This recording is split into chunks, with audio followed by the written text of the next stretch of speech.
ભૂપેન્દ્રભાઈ પંડ્યા નથી કહેતા, આ વૈજ્ઞાનિકોએ પુરવાર કરીને વાત કરી છે.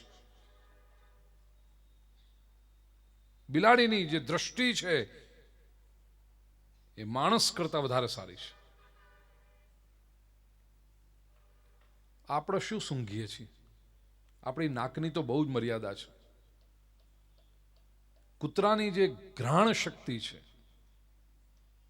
સૂંઘવાની શક્તિ, માણસ કરતા હજારો ગણી પાવરફુલ છે. આપણે તો ઘરમાં બેઠા ખબર ન હોય કોણ આવે છે. 200 મીટર માણસ દૂર હોય ને ત્યાંથી કૂતરો ભસવાનું શરૂ કરી દે. એને જોયો નથી, હજી તો દિવાલની પેલી બાજુ હોય, જોયો નહીં, ગંધ આવી જાય કૂતરાને. બોલો. અને એક વખત કૂતરો કોઈને સૂંઘી લે એ જિંદગીભર ભૂલતો નથી. હકીકત છે, ગંધથી ઓળખે છે. તમે કહો કે મારી જ ઇન્દ્રિયની પકડમાં આવે, એટલે તારા કરતો કૂતરાની ઇન્દ્રિય હારી છે, તારા કરતો બલાડીની આંખો હારી છે. હું જોઈ શકું, હું સ્પર્શી શકું, હું સૂંઘી શકું, હું ચાખી શકું, હું સાંભળી શકું. કોણ આપણે એવા? મહારાષ્ટ્રમાં કથા કરું, તું કોણ તુકોજી રાવ? તું કોણ એવો? મને ખબર પડે તો જ. તારી આંખની મર્યાદા ના હોઈ શકે? ભગવાન નથી દેખાતો એ? આજે આધુનિક શિક્ષણ પ્રથા છે ને, એક બહુ જ મોટું અકસ્માત સર્જ્યો છે. માણસને બૌદ્ધિક રીતે એને બહુ સ્વચ્છંદી બનાવી દીધો, ઉચ્છૃંખલ બનાવી દીધો. આધુનિક શિક્ષણ પ્રથા જો બરાબર સમજી ન શકે વ્યક્તિ, કારણ કે પ્રાચીન શિક્ષણ પ્રથામાં શું હતું? ગુરુ પ્રત્યે આદર હતો, ગુરુ પ્રત્યે સન્માનનો ભાવ હતો. શબ્દ પ્રમાણ, આપ્ત પ્રમાણ કહેવાતું. મારા ગુરુદેવ જે કહે છે બરાબર જ હોય, મારા વડીલો જે કહે છે બરાબર જ હોય, એનાથી શિક્ષણ જીવનમાં આવતું. હવે મોડર્ન જે એજ્યુકેશન સિસ્ટમ છે દુનિયાભરમાં, માત્ર ભારતની વાત નથી કરતો, દુનિયાભરમાં છે, એ એક જ વસ્તુ શીખવાડે: ચેલેન્જ કરો બધાને, પડકારો એને, બુદ્ધિની એરણ પર કસો એને. લાગે બહુ આકર્ષક, કોન્સેપ્ટ તરીકે બહુ આકર્ષક લાગે, પણ એમાં મોટું ભયસ્થાન એ છે કે જે બુદ્ધિની એરણ પર આપણે એને ચકાસીએ છીએ, એ એરણની ગુણવત્તા કેટલી? બુદ્ધિની જ જો મર્યાદા હોય તો એટલે માણસ સ્વચ્છંદ. લોકો કહે ને મને નથી સમજાતું. અરે પણ તને નથી સમજાતું એ તારી સમજણ શક્તિની મર્યાદા છે. પણ મન નથી સમજાતું એટલે દીકરો બાપને હવે કહેતો થઈ ગયો, પપ્પા તમે જે કહો છો મારા મગજમાં ઉતરતું નથી એટલે હું નહીં કરું.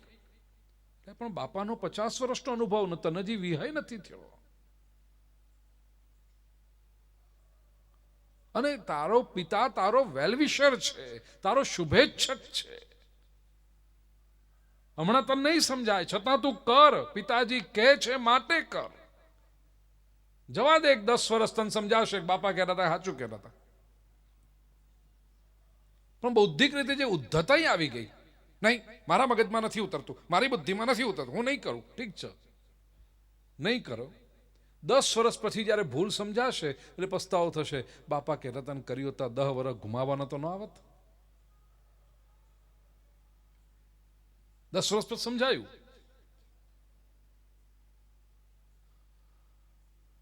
ઠીક છે, સમાજમાં તો ચાલે છે, પણ આધ્યાત્મિક ક્ષેત્રમાં જ્યારે તમે પ્રવેશ કરો છો ત્યારે તો શાસ્ત્ર પ્રમાણ, આપ્ત પ્રમાણને માનવું જ પડશે, છૂટકો નથી. એમાં નમ્રતા જોઈશે જ, એમાં બૌદ્ધિક ઉદ્ધતાઈ ન ચાલે. મને શાસ્ત્ર સમજાય પછી, અરે તને સંસ્કૃત નથી આવડતું, શું શાસ્ત્ર સમજવાનું? તું બેઠું રે. છે એટલી તારામાં તાકાત, ચલો સંસ્કૃતનો અભ્યાસ કરું, વ્યાકરણ સાથે શીખું. મને ન સમજાય એટલે શાસ્ત્ર ખોટું, મને ન સમજાય એટલે વાત ખોટી.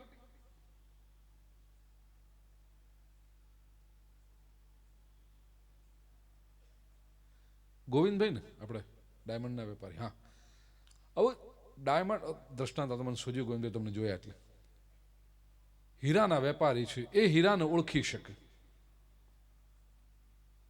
સરસ મજાનો કોઈ હીરો એમની પાસે આવ્યો હોય અને એ મારી પાસે લઈને આવું, બાપજી આ બહુ સારો હીરો છે અને આ ભાવમાં તો મળે જ નહીં, આ તો કોઈને અચાનક પૈસાની જરૂર પડી છે અને તરત એ છે, એટલે આ લાભ ચૂકવા જેવો નથી બાપજી, તમારી પાસે જો સગવડ હોય તો આ લઈ લો તમે મને. અને હું એ હાથમાં લઈને કહું, કોઈને આમાં કોઈ આપણને સમજાતું નથી, હો આપણને કઈ આમાં ખબર પડતી નથી, આ તમે કહો છો મૂલ્યવાન મૂલ્યવાન, ઠીક છે મને હું સમજાય, જવા દો. હવે બોલો, હું કહું કે મને સમજાતું નથી એટલે હું નથી લેતો, આમાં નુકસાન કોને થયું? મને થયું. કારણ કે હીરો જોવાની શક્તિ મારી પાસે નથી, એ આવડત મારામાં નથી કે હીરો કેવી રીતે પરખાય, શું જોવાય, એમાં કેવી રીતે કરાય, એ કશું મને આવડતું નથી. તો ગોવિંદભાઈ એક સદભાવથી મારી પાસે સારી વસ્તુ લઈને આવ્યા, એને ચૂકી કોણ ગયું? હું કે ગોવિંદભાઈ? ગોવિંદભાઈ ચૂકી ગયા. હું મારી બુદ્ધિ પર, મને અમુક સમજાયું નહીં. ઠીક છે, ગોવિંદભાઈ આદરથી મને કહે ને કે બાપજી આવી જાઓ કાલથી ઘંટી પર, પેલો કાચ લઈને, અને 6 મહિના 8 મહિના વરસ કાઢો એટલે ખબર પડે પછી કે આ ખરેખર સારું છે. પણ ત્યાં સુધી આ વસ્તુ મારી પાસે રહેશે નહીં, બીજા 10 જણા લેવા વાળા ઉભા છે. અને વરહ પછી મન થાય કે હા ગોવિંદભાઈ અખાત્રીજના હપરમાં દાડા સારી વસ્તુ લઈને આવ્યા હતા પણ ચૂકી ગયા. એ પસ્તાવો કોનો થયો? આપણને નથી. તો દરેક વસ્તુ મને સમજાય તો જ સારી નહીં. એક ક્ષેત્રનો જે વ્યક્તિ છે, એનું જેને જ્ઞાન છે, તદવિદ્ધિ પ્રણિપાતેન પરિપ્રશ્નેન સેવયા ઉપદેક્ષ્યન્તિ તે જ્ઞાનમ જ્ઞાનિનસ્તત્વદર્શિનઃ. પહેલું તો પ્રણિપાત, પ્રણામ કરો જઈને, તો જ્ઞાન મળે.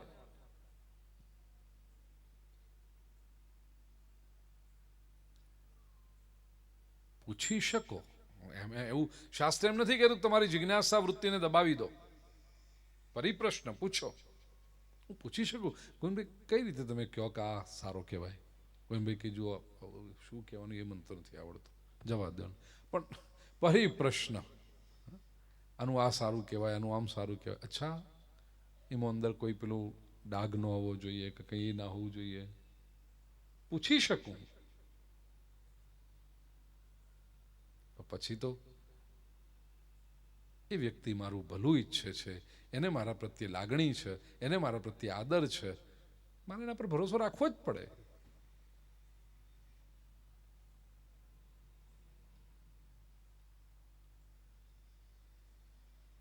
હવે એક હીરો સમજવા માટે જો કોઈકના પર ભરોસો રાખવો પડે તો ભગવત તત્વને જાણવા માટે સદગુરુ પર કેટલો ભરોસો રાખવો પડે.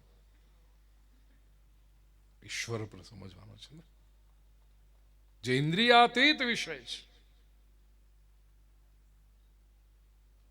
એમાં બૌદ્ધિક ઉદ્ધતાઈ ન ચાલે. નથી દેખાતો ઈશ્વર, ઈશ્વરની મહાનતા છે.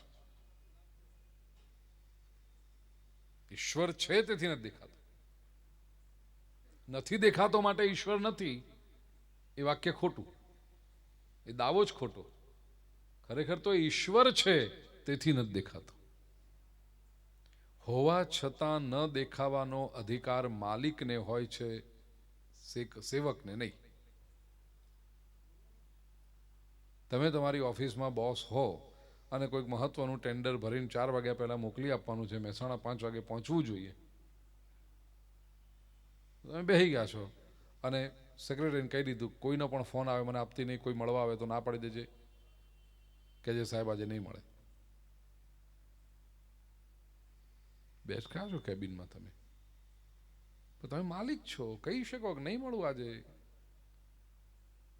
અને પછી કોઈક આવવાનું પડે સેક્રેટરી કે ના આજે નહીં મળે, એમ ગયા, અરે આ રહ્યા, ગયા નથી ગયા. માલિક છે, એનો અધિકાર છે, નહીં મળે. પણ તમારો પટાવાળો આવીને કહી શકે તમને, સાહેબ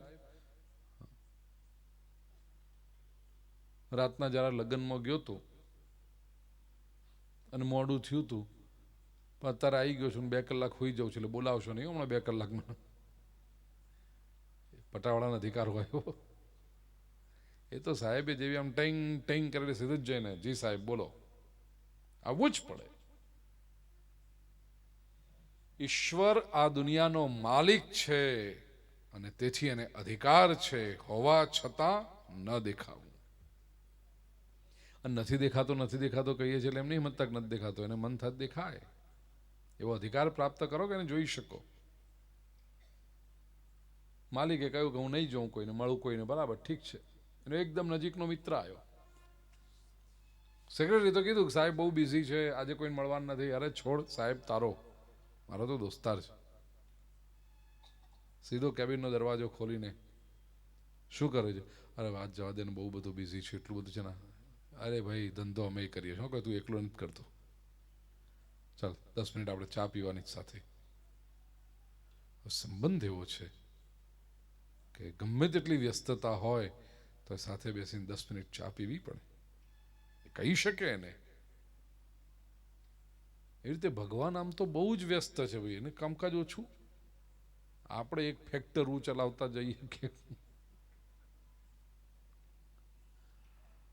આપણે એમ કે ટાઈમ નથી, તો આ કેવડી મોટું ચલાવે છે તંત્ર આખું, એને સમય ન જ હોય.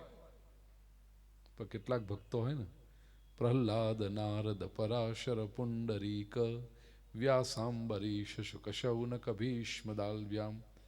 આ ધ્રુવ છે, પ્રહલાદ છે, કેવટ છે રામકથામાં, ગોપીઓ છે, શબરી, આ બધા ભક્તો હોય ને એ સીધા કેબિનમાં જતા રહે. ભગવાન અમને ખબર છે, તું બધું ચલાવું છે ઘણું, અમારે તારી સાથે થોડીક વાત કરવી છે.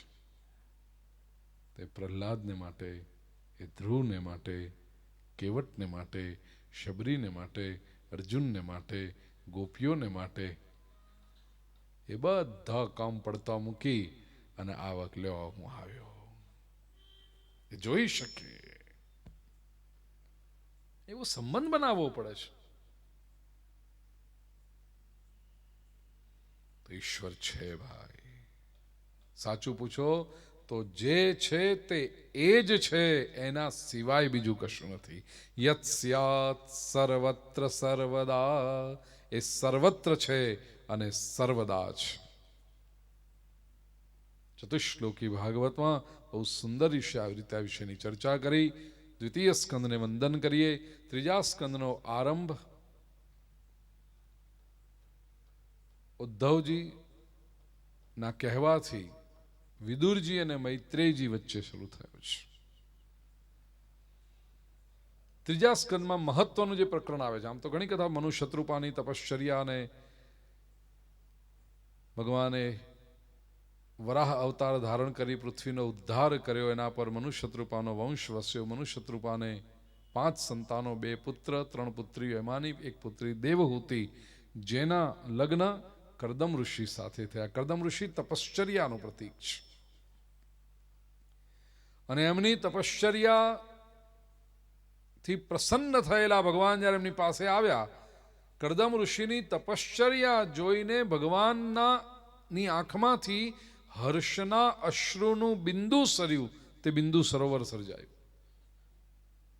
સરસ્વતી નદીના તટે સિદ્ધ પદ ક્ષેત્ર છે. ભાગવતમાં જે લખ્યું છે તે કહું છું. સરસ્વતી નદીના તટે સિદ્ધ પદ ક્ષેત્ર. કરદમ દેવહૂતિનો ગૃહસ્થાશ્રમ, 9 ભક્તિરૂપી 9 પુત્રીઓ થઈ. દેવહૂતિજીએ પુત્ર માટેની ઝંખના પ્રગટ કરી. કરદમ ઋષિએ વ્રત બતાવ્યું, કૃચ્છ ચાંદ્રાયણ વ્રત દેવહૂતિજીએ કર્યું. ભગવાન શ્રી શુક્લનારાયણ એમના ગર્ભમાં પ્રવેશ્યા અને કપિલ તરીકે અવતાર ધારણ કર્યો. બોલીએ શ્રી કપિલ નારાયણ દેવ કી જય. કપિલ ભગવાન જ્ઞાનનો અવતાર છે. માં દેવહૂતિજીને એમણે જ્ઞાન આપ્યું છે, સાંખ્ય શાસ્ત્રનું જ્ઞાન. બહુ ટૂંકમાં જોઈએ. ભગવાન કપિલ કહે છે, માં સાંખ્ય શાસ્ત્રના 4 સિદ્ધાંતો છે. પહેલો સિદ્ધાંત, સંસારમાં દુઃખ છે. પહેલો સિદ્ધાંત છે. આમાં તો કોઈ વાંધો હોય જ ન શકે. બધા જ અગ્રી થશે કે સંસારમાં દુઃખ છે. બીજો સિદ્ધાંત, દુઃખનું કારણ છે. આ સંસારમાં કારણ વગર કશું થતું જ નથી. જો દુઃખ આવ્યું છે તો એનું કારણ છે. એમ અમને તો ખબર જ નહીં પડતી શું કારણ છે. ત્રીજો સિદ્ધાંત, એ કારણ જાણી શકાય છે. એને આપણે પ્રયત્ન કરવો પડે. કારણ જાણી શકાય છે. અને ચોથો સિદ્ધાંત, કારણ દૂર કરો તો દુઃખ પણ દૂર થઈ જશે. શું કારણ છે દુઃખનું? દુઃખનું કારણ છે અજ્ઞાન. અજ્ઞાનને પણ શાસ્ત્રની પરિભાષામાં સમજો. આપણે અજ્ઞાનનો અર્થ સમજીએ છીએ જ્ઞાનનો અભાવ અથવા તો જ્ઞાનની અનુપસ્થિતિ, એને અજ્ઞાન કહીએ.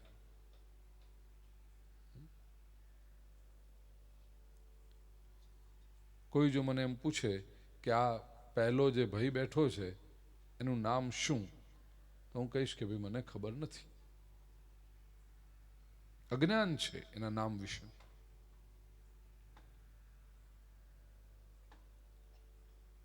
પણ કોઈક મને પૂછે કે આપણે આ દીકરીનું નામ શું, તો તરત હું કહીશ કુંજલ.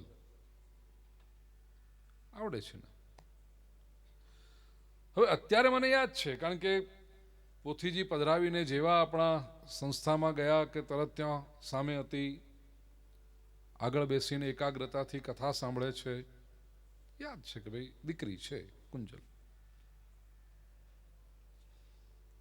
મંગળવારે સવારે કથાને વિરામ આપી 10:30-11 વાગે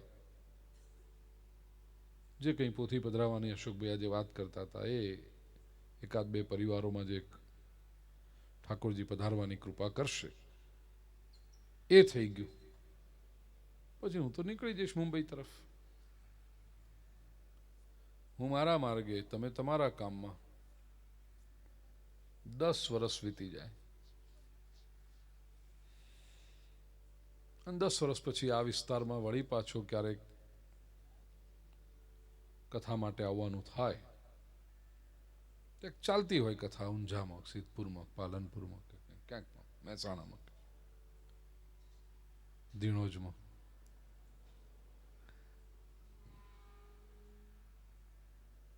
ક્યાંક થતું હોય કાર્ય સત્કર્મ.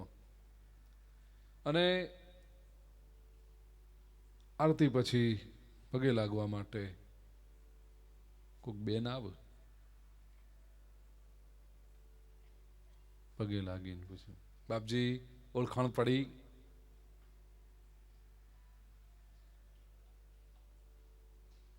તમને પૂછતા છે ને, ઘણા લોકોને ટેવ હોય, લગ્ન પ્રસંગે એક રિસેપ્શનમાં તમારે સીધા આવીને કેમ છો, ઓળખાણ પડી, બોલો હું કોણ છું. અલ્યા કયો દેવ આ મારી પરીક્ષા લઈ રહ્યો છે. અને લોકો એટલા આત્મવિશ્વાસથી પૂછ્યું કે આપણે કહી પણ ના શકીએ કે ઓળખાણ નથી પડી. ઓળખાણ પડી, બોલો કોણ છું. આપણે કેવું જ પડે, હા ઓળખાણ તો પડી જ ને. મનમાં થાય કોણ છે આ.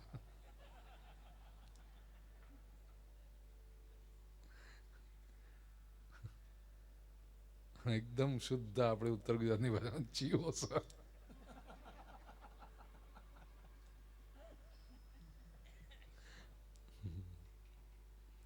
ઓળખાણ પડી.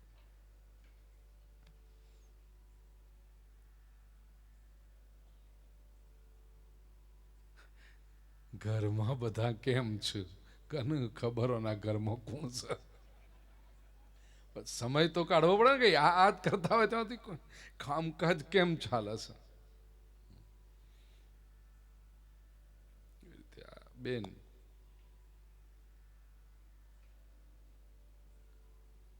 વિચાર કરી કોણ છે, કોણ છે. 2 મિનિટ 3 મિનિટ પછી એકદમ યાદ આવે, કુંજલ. કારણ કે 10 વર્ષમાં આપણે તો ક્યાંય ને ક્યાંય ગયા, એટલે પછી વિહનગરની કુંજલ કેવી રીતે યાદ આવે? પછી આપણે તો ભૂલી જઈએ, એ ના ભૂલે, નહીં ભૂલે ને બેટા. એ આ કથાને યાદ રાખતી હોય, અને DVD કે CD જે આવ્યું એ લીધું હોય, જોતી હોય. મસ્તી ટીવી પર કથા હોય ત્યારે કે હા હા બાપજીની કથા એકદમ પહેલા સોફામાં બેસીને સાંભળી હતી. તું યાદ રાખે.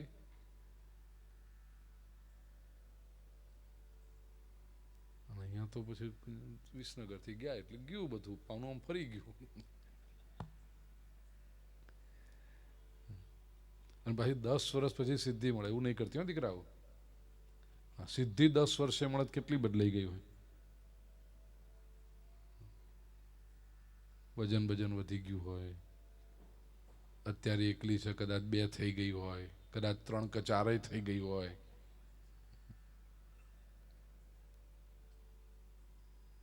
સ્વાભાવિક છે, ન જ ઓળખાય.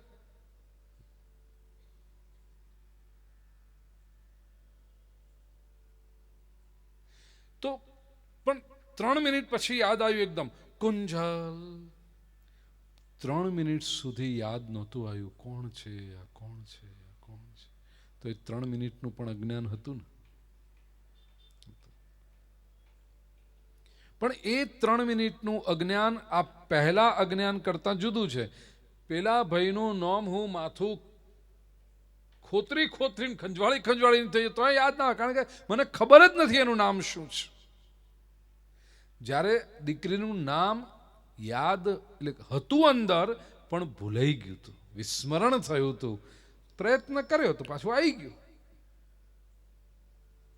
અને કેમ ભૂલાઈ ગયું? કારણ કે 10 વર્ષનો ગાળો પડી ગયો, 10 વર્ષનો સંપર્ક ન રહ્યો, ભૂલાઈ.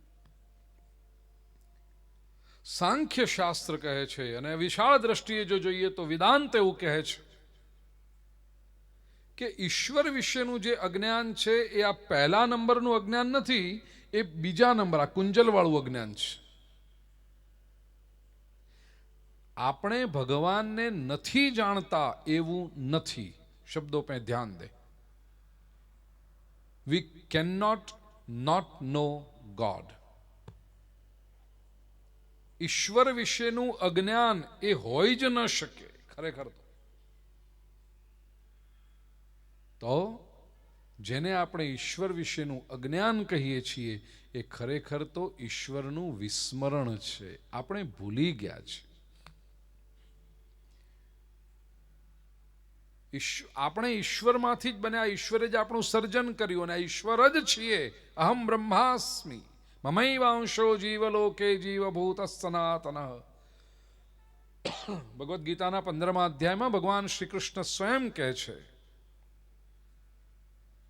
કે જીવલોકે જીવભૂત મમ એવ સનાતન અંશ. એના જ છીએ, એ જ છીએ, પણ ભૂલી ગયા છીએ. કેમ? વિખૂટા પડી ગયા, મળ્યા જ નહીં. કોઈ દિવસ પ્રયત્ન જ ન કર્યો પોતાની જાતને શોધવાનો, પરમાત્માને શોધવાનો. સંસારની ગતિવિધિઓમાં એવા ખોવાઈ ગયા,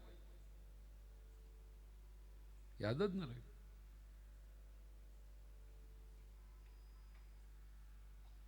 અને એને કારણે બધા દુઃખ આવે છે. આ વિસ્મરણ થયું પોતાનું, એને કારણે. ને એ અજ્ઞાન જ્યાં સુધી હશે, ઈશ્વરથી દૂર જ્યાં સુધી રહેશો,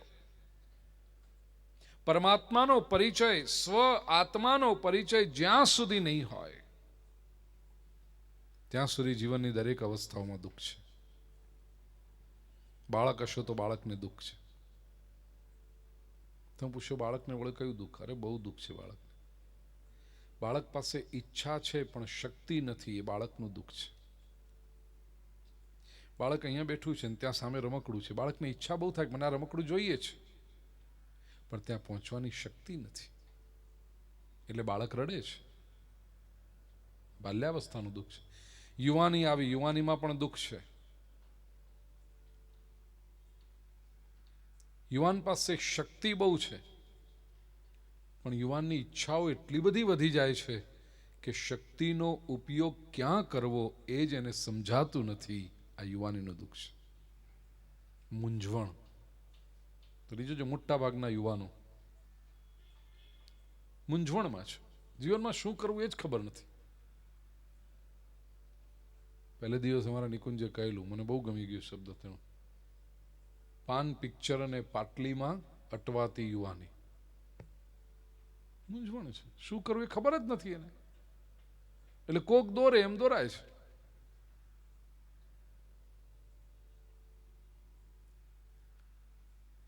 યુવાન ધારે તો આકાશનો તારો તોડી લાવે, એટલી શક્તિ એનામાં, પણ કયો તારો તોડવો એ નક્કી જ થતું નથી. એ મૂંઝવણ. મૂંઝવણમાં ને મૂંઝવણમાં યુવાની વીતી જાય છે.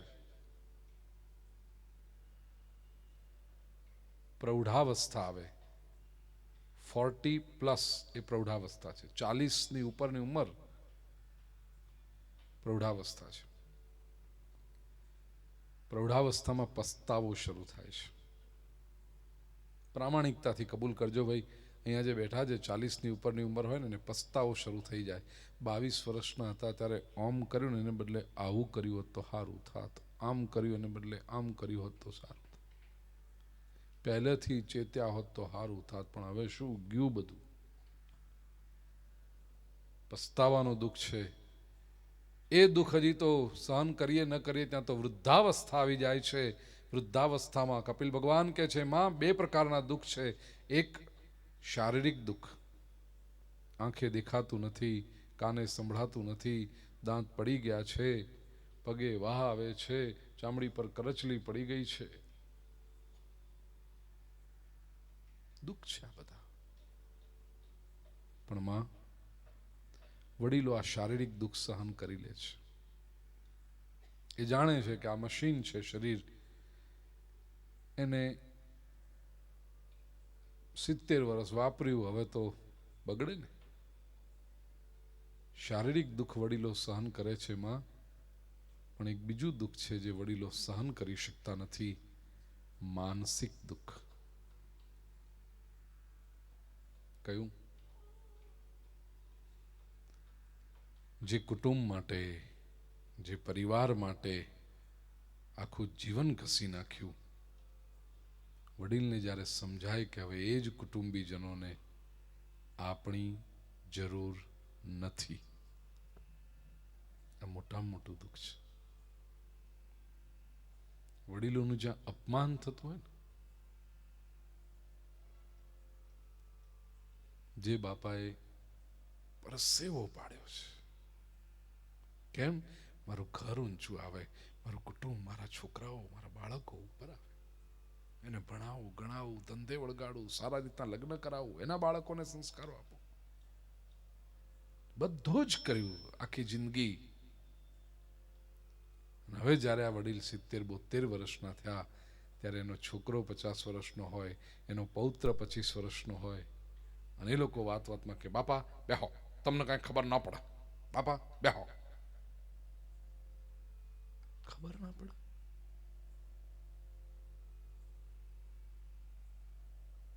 જમાનો આવો બદલાઈ ગયો છે, તમને ખબર ના પડે. એટલે બધી ખબર પડે છે, ખબર શું ના પડે. પણ એ વાત વાતમાં વડીલને ઉતારી પાડવામાં આવે, માને એવી રીતે કરવામાં. ડોશી બેઠો રહ્યો, ડોશી બેહી રહ્યો, હવાના પોરમાં તમને ચા મળી જશે, બપોરે જમવાનું મળી જશે, 4 વાગે પાછી ચા મળશે, અને રાતના ખાવાનું મળશે. બસ આવું ખાવા માટે જ જીવવાનું. કોઈ માન નહીં, કોઈ સન્માન નહીં, કોઈ આદર નહીં. કેવું લાગતું હશે વડીલો?